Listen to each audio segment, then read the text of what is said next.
I launched my dream bakery and invited my family to the grand opening. None of them came. They all chose Rosie's promotion party instead. As I locked up by myself, Dad texted, "We need to talk about the bakery." Can you imagine pouring your entire heart and soul into a lifelong dream, only to have your own family completely abandon you on its biggest day? My name is Eileen, and the morning after my grand opening, I got a text from my dad, just one line: "We need to discuss the bakery." But that was only the beginning of how my family tried to dismantle everything I'd built. Before that crushing moment, I was just a girl from Portland, Oregon, growing up in a family where success wasn't just hoped for, it was demanded. My dad, James, was a ruthless corporate attorney, constantly reminding us that his 80-hour work weeks put food on our table. My mom, Diane, a hospital administrator, ran our household with clinical precision, every achievement getting a check mark, especially if it could be paraded at a charity gala. My older brother, Tyler, at 35, followed Dad into the cutthroat world of finance.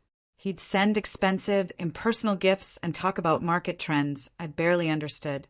My younger sister, Rosie, 29, was the marketing prodigy, constantly climbing the corporate ladder, her social media feed a carefully curated highlight reel of promotions and perks. Mom and Dad absolutely beamed. And then there was me, the middle child, the one with flour perpetually under her fingernails. My love affair with baking started at 8 in Grandma Eliza's kitchen. While my parents pushed Tyler and Rosie towards academic competitions, Grandma Eliza taught me to feel the dough between my fingers. When school stressed me out, I'd escape to her small house. "Baking is love made visible," she'd say, her hands guiding mine. "When someone takes a bite, they are tasting your heart." Those words, they just lodged deep in my soul and grew roots. My siblings collected trophies. I collected recipes. I filled notebooks with Grandma Eliza's techniques, experimenting, selling out at every school bake sale.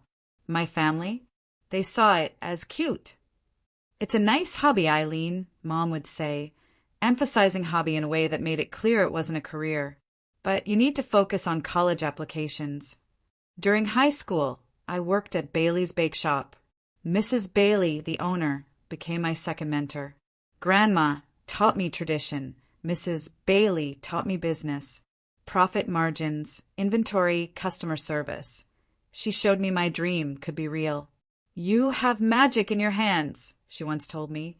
"Never let anyone convince you your talent is just a hobby." When college came, my parents pushed pre-med. "You're good at chemistry," Dad reasoned, as if balancing flavors translated to wanting to be a doctor. I compromised, business major, food science minor, hoping to appease them while chasing my true goal. Then, during sophomore year, Grandma Eliza passed away. I was shocked to learn she'd left me her modest savings. Hurrell said, "To Eileen, who understands that the most important ingredients in any recipe are passion and love." It wasn't enough to open a bakery then, but it was seed money, a vote of confidence from the one person who truly believed. After college, while my siblings launched their impressive careers, I worked 3 jobs. Barista in the mornings, office assistant by day, baking custom cakes from my tiny apartment kitchen on weekends.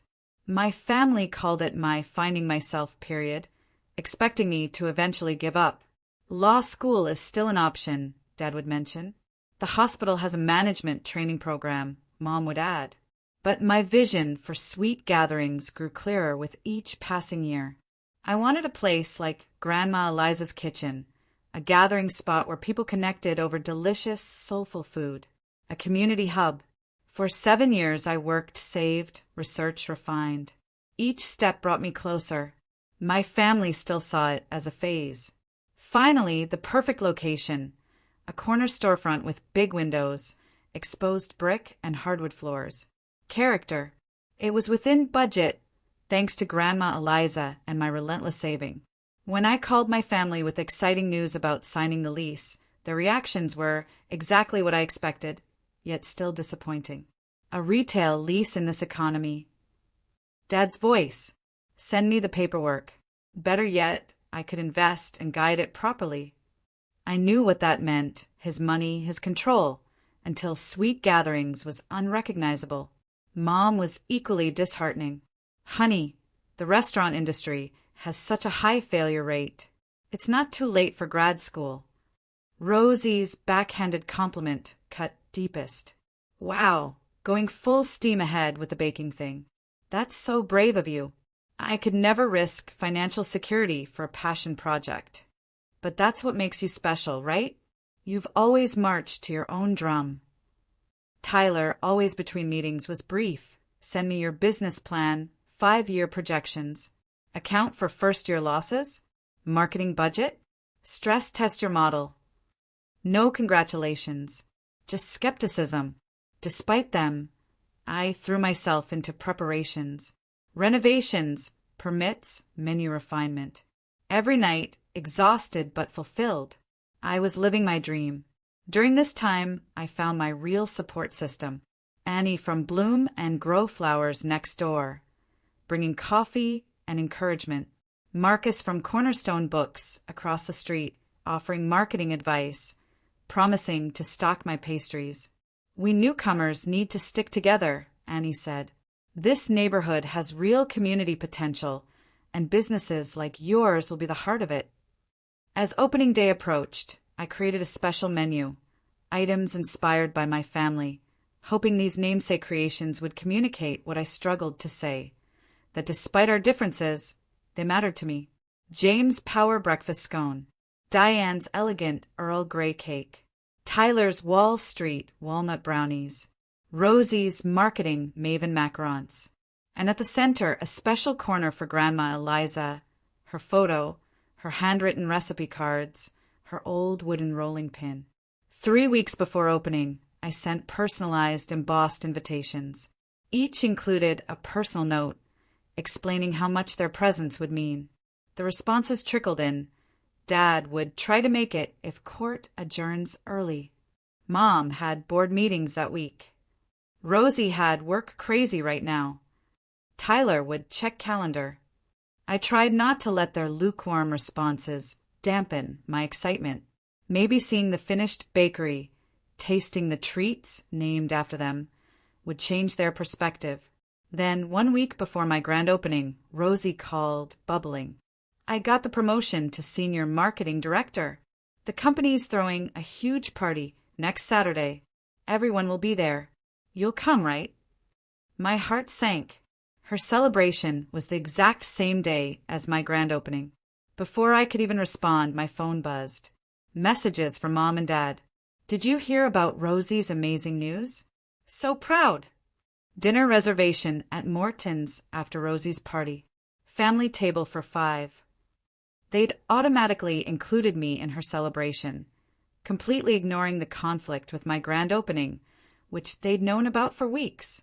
When I gently reminded them, the responses were swift and clarifying. This is a once-in-a-lifetime achievement for your sister, Mom replied. You can have a soft opening another day, Dad suggested, as if years of planning could just be rescheduled. I swallowed the bitter disappointment and pushed on. Menu perfected, space beautiful, a small write-up in the local paper. I ordered extra ingredients, planned for every contingency. The night before, I stood in my completed bakery, the display cases waiting to be filled, the coffee machine gleaming.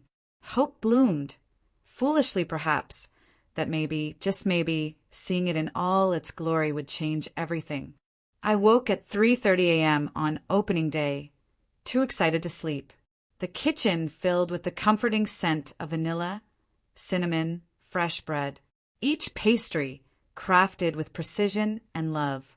By 7, the display cases were filled, the family-inspired creations holding prime positions. At 7:30, Annie arrived with flowers, hugging me. Today is your day to shine.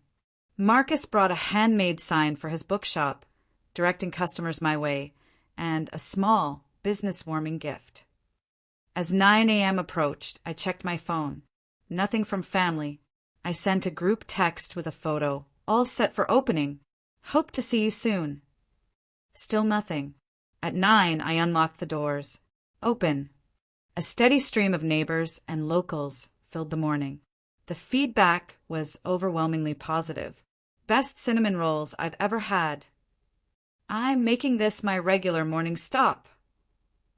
Between customers, my heart leaped every time the bell chimed, every time my phone buzzed. But it was never them. By 11, the faces I most wanted to see were still absent. I sent another text.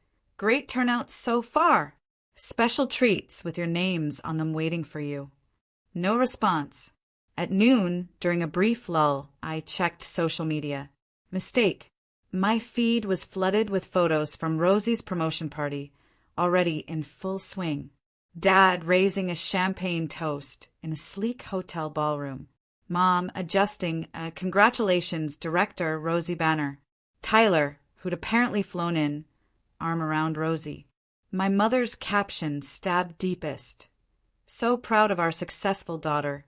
The whole family gathered to celebrate this incredible achievement. The whole family, except me. I put my phone away and plastered on a smile. A local reporter, Lucy Chin, arrived around 2. She noticed my frequent glances at the door, my increasingly hollow smiles. Family couldn't make it, she asked gently. I considered lying, but just said they had another commitment. Her eyes softened. She shifted the interview to my passion, my vision for sweet gatherings as a community space. Her kindness nearly broke me. By 5 p.m., the truth was undeniable. Not a single family member had come. Not one had called or texted. The special pastries, my naive hope, remained largely unsold. Their handwritten name cards, a painful reminder. As closing time approached, I began cleanup mechanically. Sales barely covered basic expenses. Social media posts from Rosie's celebration continued, a fresh wound with each video, each photo of expensive gifts of the family I'd been born into celebrating without me. At 6:45 p.m., 15 minutes before closing, my phone finally buzzed. Dad, we need to discuss the bakery. No congratulations, no explanation, no acknowledgement, just a cold, businesslike statement. As I locked the front door, the emotions I'd suppressed all day broke through. Alone in my beautiful bakery, the physical manifestation of my dream, and the evidence of my family's indifference, I sank to the floor and sobbed. I don't know how long I sat there, crying, when a gentle knock on the glass startled me. Annie and Marcus stood outside, concerned. I wiped my tears and let them in. We thought you might need friends tonight, Annie said, holding up a bottle of champagne. First day of business calls for a proper celebration, perfect or not, Marcus added, producing 3 glasses. As we sat, toasting my bakery despite the day's disappointments, realization hit me. The family I was born into might never understand my dream. But maybe I was finding a new kind of family right here, with people who showed up. The next morning, I arrived early, determined to move forward. I was elbow deep in dough when the bells above the door jingled. I'd forgotten to lock it. Sorry, we're not open yet, I called out, not looking up. That's apparent from the empty tables, my father's crisp voice replied. My head snapped up. There, filing into my bakery like a corporate delegation. My entire family. Dad in his suit, leather portfolio, tucked under his arm. Mom, her critical gaze sweeping the space.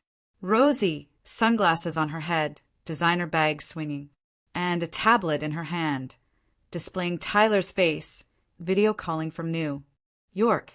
What are you doing here? I asked, wiping flour from my hands.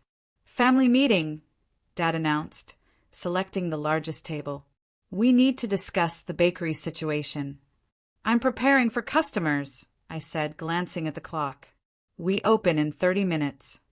Based on what we observed yesterday, I doubt you'll be overwhelmed, Mom said, her tone sympathetic, but her words cutting. I flinched. You observed? None of you were here yesterday. Social media exists for a reason, Rosie quipped, tapping her phone. The geotags and check-ins for this place were hardly breaking the internet. Tyler's tiny voice came from the tablet. I reviewed the neighborhood demographics and foot traffic patterns. This location has problematic fundamentals. They had been monitoring my opening day from afar while celebrating Rosie. The realization added fresh pain to yesterday's wounds. Dad opened his portfolio. We've been discussing your situation, and we believe we have a solution that will minimize damage. My situation? I echoed, anger beginning to simmer. Eileen, honey. Mom leaned forward, her voice dropping to the gentle tone she used for bad news. We all understand the appeal of following a dream, but sometimes dreams need to be adjusted to align with reality. We can help you sell this place before you lose everything. Dad slid documents across the table. I've contacted a commercial real estate agent. He believes with minimal losses, we can get you out of this lease. They were pre-filled listing agreements, ready for my signature. They had prepared these before even seeing my bakery in operation for a full day. Mom reached into her purse. I took the liberty of completing medical school applications for 3 programs. Your undergraduate grades were strong enough that with the right personal statement, you could begin classes this fall. Tyler's face looked bored. I've run the numbers, Eileen. Insolvency within 4 months. 6 if you drastically cut expenses. Rosie, who'd been taking photos of my bakery the whole time, finally joined in. Look, it's not all bad news. I convinced my boss to open an entry-level marketing position. The pay isn't great, but you could move up quickly. She shrugged, making it clear this was a major concession, offered out of pity. They continued talking over each other, outlining my failure, their solutions. My dream reduced to a problem for them to solve. My years of work dismissed as a misguided phase. Their absence yesterday reframed as rational detachment, not hurtful abandonment. As they spoke, the bells jingled again. Mrs. Bailey walked in, gift basket in hand. She stopped short at the sight of my family. Eileen, dear, I came to congratulate you. Is this your family? She asked. Dad glanced up with the dismissive expression he reserved for service personnel. We are in the middle of a private discussion. Perhaps you could return during business hours. Mrs. Bailey's smile didn't waver. I'm Adelaide Bailey, owner of Bailey's Bake Shops. Well, bake shops now, since we've expanded to 5 locations. She extended her hand. Dad, suddenly more interested, shook it. I've known Eileen since she was 16. Recognized her exceptional talent immediately. The atmosphere shifted. Success was a language my family understood. Mrs. Bailey spoke it fluently. Mom straightened. Rosie lowered her phone. Even Tyler's digital face sharpened. 5 locations. Dad repeated. That's quite an accomplishment. Indeed, Mrs. Bailey said, placing the gift basket on the counter, which is why I have complete faith in Eileen's success. Her creativity and business acumen remind me of myself at her age, though I dare say her technical skills surpass what mine were then. She turned to me with genuine pride. I wanted to bring this welcome basket and let you know how sorry I am to have missed your opening. My flight from the baking conference in Chicago was delayed. The contrast, Mrs. Bailey's sincere regret for missing one day, versus my family's complete absence despite weeks of notice. It hung in the air like burnt sugar. You know, Mrs. Bailey continued, seemingly oblivious, Eliza spoke of her granddaughter's talent constantly at our community baking club. She always said you would surpass all expectations. She believed your understanding of how food brings people together was your true gift. A memory surfaced, sharp and painful. Grandma Eliza trying to convince my parents to attend my high school culinary showcase. Their polite refusals. Her disappointed but unsurprised expression. She had always known they would never understand. Something inside me broke and reformed in that moment. Stronger, more defined. Why did none of you come yesterday? I asked, interrupting whatever financial point Tyler was making. An uncomfortable silence fell. My family exchanged glances. We told you Rosie's promotion party, Mom finally said. It was a conflict we could not avoid, Dad added. The company CEO was there, Rosie pointed out. It was a career-defining moment. I shook my head. The party started at noon. My opening began at 9. You could have come for even 30 minutes. One of you. Any of you. More uncomfortable silence. Just tell me the truth, I pressed. For once, be honest about why my bakery, my dream, was not worth even a brief appearance.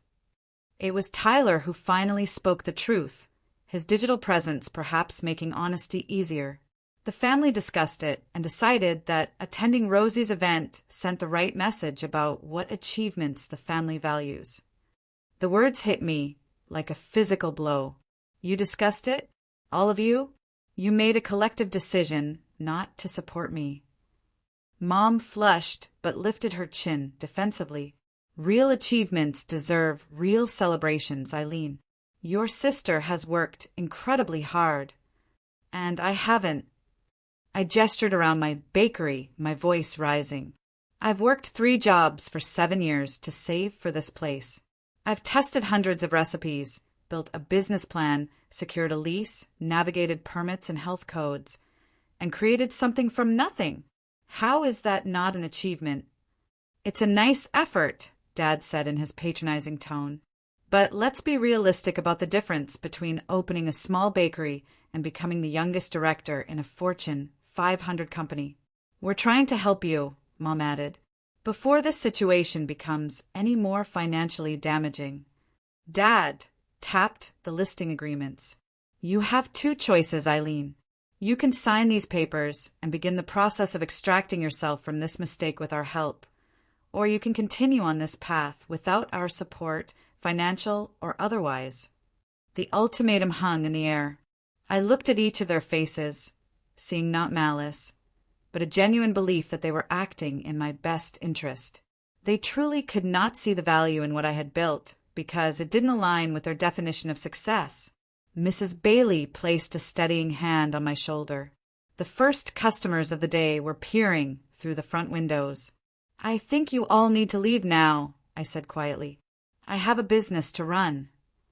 Eileen, Dad began, his voice hardening. No, the word came out stronger than I expected. For my entire life, you have treated my passion as a phase to outgrow, a hobby to indulge, or a mistake to correct. Not one of you showed up yesterday for the most important day of my professional life. Now you arrive with plans to dismantle my dream before it's even had a chance to succeed. I don't want your help. Not like this. I walked to the door and held it open. Please leave. Customers are waiting. They gathered their papers slowly, expressions ranging from shocked to hurt to angry. As they filed past me, Dad paused. This conversation is not over, he said quietly. When you are ready to be reasonable, call us. The bells jingled as they departed, and I welcomed my first customers with a professional smile that hid the storm raging within. The week that followed was the darkest since opening sweet gatherings. Despite my brave stand, their words had planted seeds of doubt. My initial creative energy dimmed. Sales declined. Customers sensed the difference. My pastries, once crafted with joy, were now produced with mere technical proficiency. Annie noticed. She stopped by daily, sometimes bringing lunch, sometimes just sitting with me. Marcus brought coffee and helped clean up. Their quiet support kept me functioning. My family, meanwhile, continued their campaign. Dad sent daily messages about the real estate agent being ready. Mom forwarded medical school orientation info. Rosie's social media featured posts about knowing when to pivot. Tyler sent spreadsheets, predicting my decline with clinical precision. The most painful discovery came through a casual comment from a distant cousin who visited the bakery. My family had actively discouraged extended relatives from supporting me. We were told you were figuring things out and preferred space to work through the process, she explained awkwardly. Otherwise, we all would have come to your opening. Each night, I returned to my apartment physically exhausted, emotionally drained. The bakery wasn't failing outright, but it was struggling. 2 weeks after opening, cleaning out a storage cabinet, I found a dusty box. Inside, Grandma Eliza's recipe journal. As I flipped through the familiar pages, a sealed envelope fell out. My name in her shaky script. I stared at it, realizing she must have placed it there before her death, perhaps anticipating I'd find it when I finally opened my bakery. With trembling fingers, I broke the seal. My dearest Eileen, it began. If you are reading this, you have found the courage to pursue your dream despite all obstacles. I always knew you would. Tears blurred my vision. Your parents and siblings may never understand your passion the way I do. They measure success by society standards, while you measure it by the happiness you create. Neither is wrong, simply different. But never doubt that your path is valid and valuable. The world needs artists and nurturers as much as it needs executives and professionals. The letter continued, filled with memories, observations, and my unique perspective. Remember, sweet girl, that success is not measured by others' recognition, but by the fulfillment you find in your work and the lives you touch with your gifts. My greatest joy has been watching you discover your passion. My greatest hope is that you will nurture it even when others cannot see its worth. It ended with a postscript that broke the dam of my emotions. The true secret ingredient in any recipe is love. Your bakery will succeed because no one understands this better than you. I sat on the storage room floor, clutching her letter, sobbing until no more tears would come. Then, for the first time in weeks, something shifted inside me. Grandma Eliza had always believed in me, not despite my different path, but because of it. Her validation had never been contingent on me conforming. She had loved me for exactly who I was. The next morning, I woke with a clarity I hadn't felt since before the opening. I arrived early and began creating new recipes, not the family tribute items that had gone unsold, but creations that reflected my true sensibilities. A lemon lavender shortbread, a dark chocolate cherry sourdough, a messy, rustic seasonal fruit galette that made customers close their eyes in appreciation. Annie noticed the change. "The light is back in your eyes," she observed. "What happened?" I showed her Grandma Eliza's letter, explaining how it reminded me why I started baking. I've been trying to prove my worth to people who measure by a different scale. It's time I stopped seeking their validation. "You know," Annie said thoughtfully, "we newcomers to this neighborhood are all struggling with the slow build of customer awareness. What if we created an event together?" Marcus, arriving with his coffee, immediately built upon it. A community gathering, exactly what your bakery is. Named for readings from local authors at my shop. Flower arranging mini classes from Annie. Featured pastries from you. The idea took root. For the first time since opening day, excitement bubbled up again. Not the desperate hope for family approval, but something more sustainable. A vision based on community connection. Lucy Chin, the reporter, called that week. When I mentioned the community event, she immediately offered to write a feature.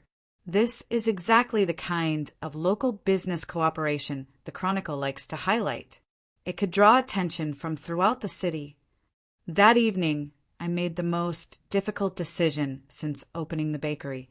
I created a new signature item, Eliza's Legacy, a cinnamon roll with apple filling and brown butter glaze, combining elements from Grandma's most beloved recipes.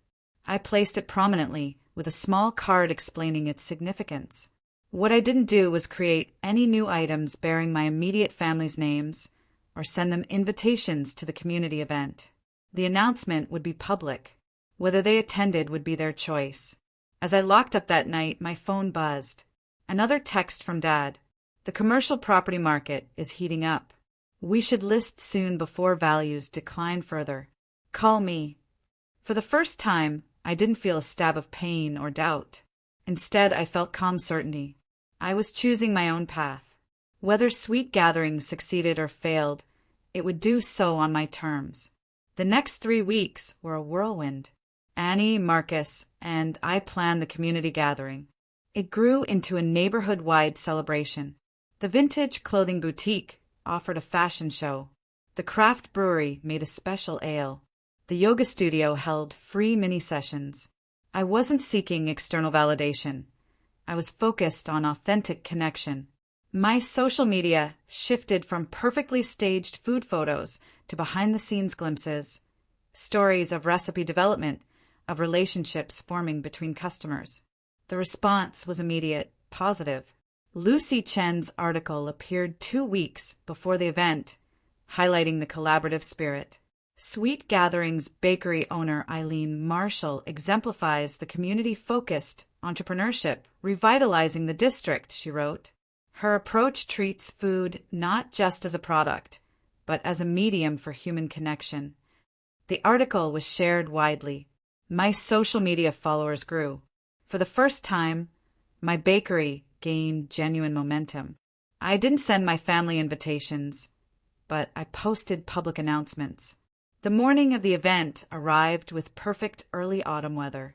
I'd been baking since midnight. Annie arrived at dawn with elaborate flower arrangements. Marcus set up a book exchange. By 9 a.m., an hour before official opening, a line had already formed outside Sweet Gatherings. "This is really happening," I whispered to Annie. "This is what happens when you build something authentic," she replied, squeezing my hand.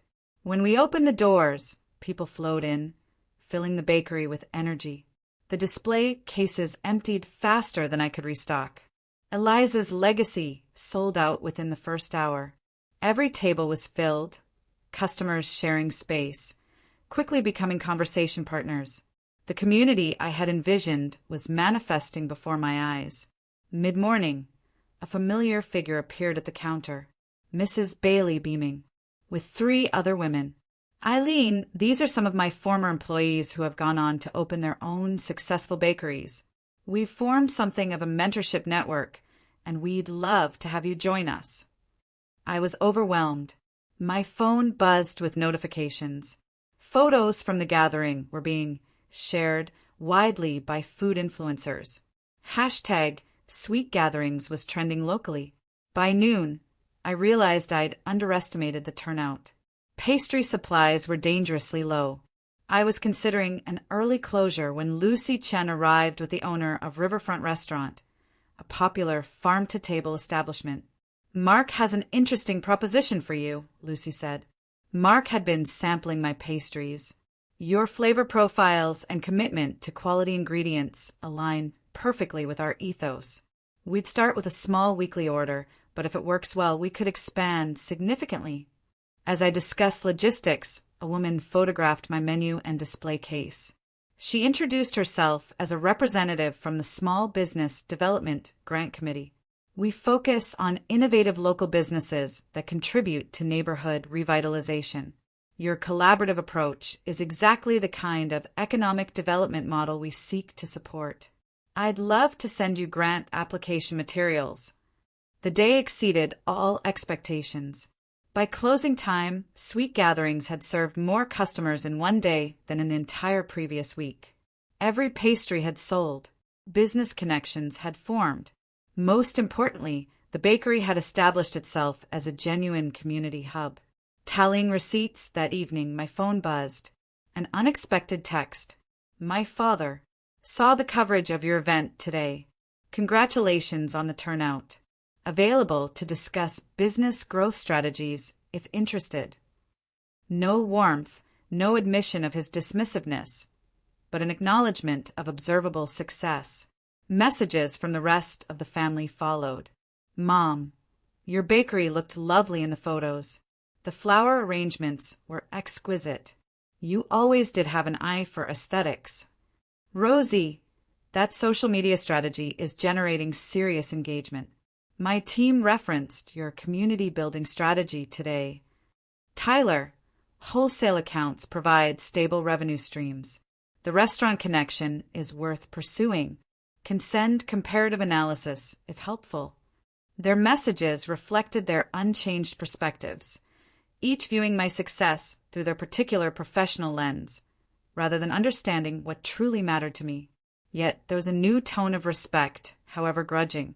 I responded politely but briefly to each. My focus remained on building what I had started, not vindicating myself in their eyes. In the following weeks, Sweet Gatherings experienced steady growth. The Riverfront Restaurant Partnership stabilized finances. The small business grant application advanced. Most importantly, regular customers became people whose names and preferences I knew, whose lives intersected with mine through the simple medium of food shared in a welcoming space. A month after the community gathering, Sweet Gatherings recorded its first consistently profitable week. I hired my first employee, Jessica, a culinary school graduate who shared my philosophy. With her help, I focused more on creative development and community building. My family maintained a cautious distance, occasionally sending messages that revealed they were monitoring my progress. Their communications always carried an undercurrent of surprise at my continuing success, as if they were still waiting for the failure they had predicted. I responded with polite updates, but no longer felt the desperate need for their understanding. In this new chapter, I found a quiet confidence. Sweet Gatherings was becoming exactly what I envisioned, not because I had finally won my family's approval, but because I had stopped measuring success by their standards and started living according to my own. 6 months after the community gathering, Sweet Gatherings had evolved beyond my initial vision. It was a neighborhood institution. The small business grant-funded an expanded kitchen and outdoor seating. My most meaningful innovation was Chosen Family Sundays, a monthly event where customers reserved the bakery for a shared community meal. I provided the space, bread, and desserts. They brought dishes to share. It resonated deeply with people seeking connection. Annie, Marcus, and other local business owners became my closest friends, my trusted advisors. Mrs. Bailey's mentorship network provided invaluable guidance. My relationship with my family entered a new phase, characterized by careful rebuilding on my terms. The first significant shift occurred when my father attended a special event at the bakery. He arrived alone, observed operations, and purchased several items before leaving with a simple, "You have built something functional here." For my father, this constituted high praise. He had come on his own initiative, engaging with my world without trying to remake it. My mother began stopping by with friends.